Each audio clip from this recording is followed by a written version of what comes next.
And nothing was about to stop her from being that, especially not no big head little boy.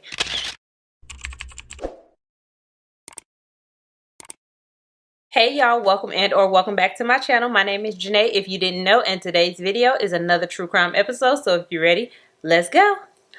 Alright y'all, so it is a new year, so that means new nails. That still won't focus. Okay, so I think they focused, but these are the nails, and if they not focused, I'm gonna just have to insert a picture because this is crazy. Anyway, so yeah, those are my New Year's nails. Whether I inserted a picture or the camera actually focused, I don't know yet. But yeah, happy new year y'all. It's 2024 and 2023 was so good to me as far as this YouTube channel goes. I'm so excited to see what 2024 brings. Like, shout out to y'all because y'all the real MVPs. Y'all was with me shooting in the gym. Like, y'all the first couple thousand subscribers. Not even couple thousand, honey, first thousand. Thank y'all for all y'all kind words. Thank y'all for commenting, watching, subscribing. Y'all really don't understand. When I see y'all comment, I be super excited, and sometimes I don't get to the comment right away. Like, I don't get to reply right away, but I try my best to reply to almost each and every comment while I still can, because I know that at some point when my channel grows, I will literally not be able to respond to each and every comment. So I want to try to reply as much as I can to let y'all know I really do appreciate it when y'all take the time out to comment on my videos. So pretty much to wrap it up, thank y'all for y'all support, and let's go ahead and hop into today's case. And today we're going to be talking about Tyshonda Riles, who is known by Tidy to her friends and family. And she was born on October 15, 2003 to her mother Hashonda Riles and her father Joseph Foster, and I believe that she was born in New Orleans, Louisiana, and she was the youngest of her mom's 3 kids. However, she also had 2 siblings from her dad's side as well. And on her mom's side, she had 2 brothers. Their names were Hassan and Harel. And then on her father's side, she had a sister named Jalita and a brother named Joseph. However, I don't know where she fell in birth order on her father's side of the family, but nonetheless, she had 2 siblings on both sides of her family. And being the only girl in her mom's household, it's safe to say that Tyshonda was pretty spoiled. And this almost goes without saying, but both of her brothers were very overprotective of her. The way Tyshonda was described, even though she had 2 brothers, Tyshonda was the girliest of girly girls, okay? And with 2 older brothers, one would assume or believe that the little girl will be not as girly as most girls, but that couldn't be further from the truth, especially in Tyshonda's case, because Tyshonda was a makeup girly. She loved hair, nails, all the fashion. She was very much giving princess, okay? And also, like most girls her age, or hell, most kids her age, Tyshonda stayed on TikTok. But as much as she liked to laugh, dance, play, and act a fool on TikTok, Tyshonda was very serious about her academics because she was determined to go to college and become a nurse. However, getting there will come with some trials and tribulations and some heartache, because at some point in Tyshonda's life, her father passed away.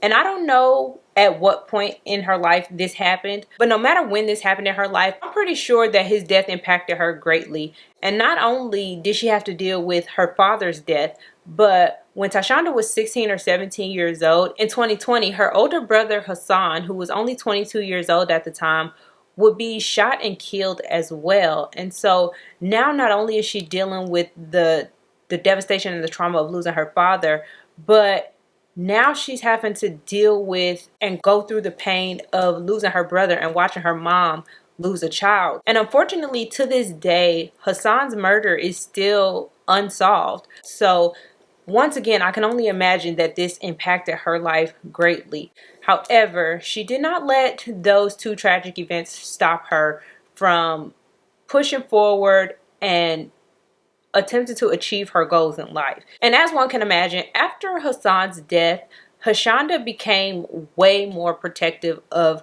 her other 2 kids, and she wanted to do whatever she knew how to do to keep her babies safe at all costs. But she also didn't want to restrict them to the point of sneakiness and rebellion, so to speak. So when Tyshonda got a boyfriend her senior year in high school, Hashonda didn't fight it. She wasn't like, no, you can't talk to this person. You can't have no boyfriend. You can't do this, that, and the third. She actually allowed him to come over to her house and spend time with Tashonda. So that way she could feel comfortable knowing that her daughter didn't have to sneak around and go into these unsafe neighborhoods and go out by herself trying to see this little boy. And she risked not knowing where she was just in case something did happen to her. She wanted to know, like, look, my baby is seeing this boy. His name was Sean, by the way. He coming over the house. They here, they chilling, they good. I know where they at. So when Hashonda saw that Tyshawn and Sean was getting closer and they started spending a lot more time together, Hashonda actually suggested that Sean move in with them. And she felt like this was a safer alternative for him to actually be there full time in the 7th Ward rather than her going to see him in the West Bank where he was from. And when Sean moved in, Hashonda sat him down and had a long heart-to-heart talk with him. And she explained to him her expectations and her reservations. And she also explained to him that she was very overprotective of Hashonda and Harrell at this point because of the loss of her oldest son. And Sean was very respectful and receptive to this conversation because he understood where Hashonda was coming from. And so he moved in and everything seemed to be all good. And y'all know how sometimes when young people get into relationships, they can let it distract them from the task at hand, and they can get so wrapped up in their relationship that they forget about their priorities. Well, that wasn't Tashonda at all. That wasn't Tashonda even a little bit. Like I said, she was determined and dedicated to becoming a nurse. And nothing was about to stop her from being that, especially not no big head little boy. And by the end of her senior year, Tashonda had been accepted into multiple colleges. And May 6, 2022 was college selection day at her school. And she couldn't be more excited. Everything was becoming so real. She was about to choose the college she was going to. Graduation was right around the corner. I think like a week and a half away. It was May 17th. It's May 6th. What's that, a week and a half? I think it's a week and a half.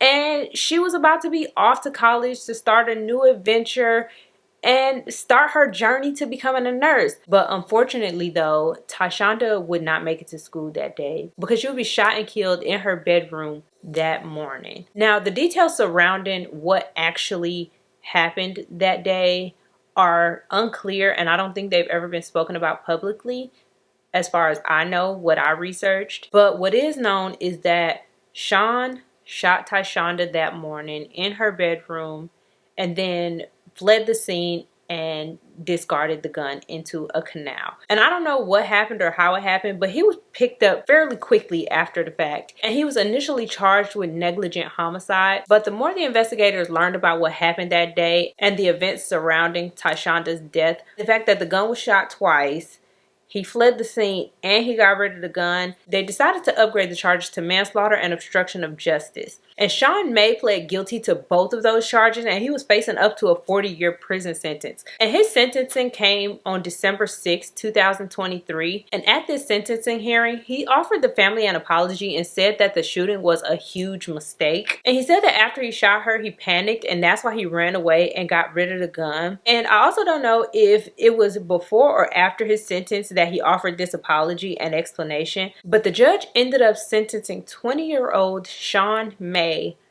to just 5 years in prison plus time served. So he would only be doing about another 2.5 years behind bars before he's released. And I don't know how I feel about that because he was given 5 years and he could have been facing up to 40. Now let's just say, for the sake of argument, this was an accident, right? And he panicked, and that's why he fled the scene and tossed the gun, okay? I feel like his actions afterward at least constitute for a good 15 to 20. Especially the fact that the gun was shot twice. So if this was an accident, why would you shoot again? Now, me personally, this is just my own thoughts and my own opinions, but I don't feel like it was an accident for the simple fact that the gun was shot twice. Also, I personally just don't think he was happy that Tashonda was leaving. I don't think he was happy that Tashonda was about to go off to college. She was about to better her life. She was about to make something of herself. And he was going to be stuck in New Orleans. That's me personally thinking that he was just being a hater. And he didn't want to see her go off to college. He didn't want to see her make something of herself. He wanted her to be there with him. Just there. That's just the feeling that I got. I can't say that that's what he was feeling for sure, but that's just the vibes that I was getting. But yeah, so now this mother, Hashonda, and her brother, let's not forget about her brother Harrell, they're both grieving the loss of 2 siblings and 2 children in the span of 2 years. And then the fact that he knew that Hashonda had just lost a son. He talked to her about just losing her son and then to take her daughter away from her. But on the day that Tyshonda was supposed to graduate on May 17th, 2022, she did in fact receive a diploma. Her name was called last at the ceremony, and Hashonda was able to go up there and receive the diploma in honor of her daughter. And I just think that is so beautiful that they honored her. And the Walmart that she was working at prior to her death also had like a little a memorial for her as well. And it just sucks that she was taken away from this earth before she was able to reach her highest potential, because I just know that she was going on to do some great things in her life. But yeah, y'all, thank you so very much for watching. Don't forget to like, comment, and subscribe, and I will see you all in the next one. It really won't focus on my nails. Oh my god, they cute too. I want to try to reply. Okay, not apply. Ciao. But as much as she liked to laugh, play, joke, have fun, and play on TikTok, no. But as much as she liked to laugh, dance, play, and her academics was something that was okay. Okay. Versus Tyshonda going to see Sean sometimes in the 7th Ward where he was from. No, West Bank, because they lived in the 7th Ward. Jesus, I don't know nothing about New Orleans, so maybe check me and correct me, okay? Y'all, I really just be sitting here sometimes like, damn, my mama really died on me. Like, that's crazy. I know that has nothing to do with this case, but like, what the fuck?